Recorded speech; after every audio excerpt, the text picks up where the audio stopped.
खबर शामिल करते हैं मीरपुर आजाद कश्मीर से। Government girls high school Afzalpur की तालबात ने मुजफ्फराबाद में मुनक्किद आजाद कश्मीर खेलों के मुकाबले में मैदान मार लिया। अलीशा आरिफ ज्यूलन थ्रू में first position, Rumaisa Ghafoor discus throw में first position, Esha Rani long jump में first position, Samreen Hameed long jump में थर्ड पोजीशन, ईशा रानी, अलीना रानी, निशा शहबाज और समरीन हमीद ने रिले रेस में थर्ड पोजीशन हासिल की। मुजफ्फराबाद से अपने स्कूल अफजलपुर पहुंचने पर प्रिंसिपल, स्कूल स्टाफ और स्कूल की तालबात ने जीत कर आने वालों का शानदार इस्तकबाल किया।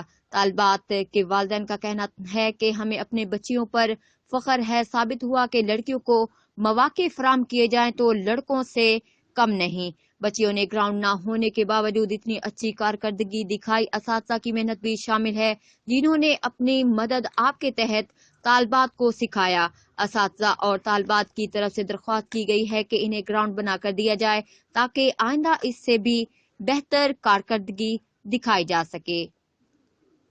रिपोर्ट राजा शौकत कश्मीरी, जियो एक्सप्रेस न्यूज, मीरपुर, आजाद कश्मीर।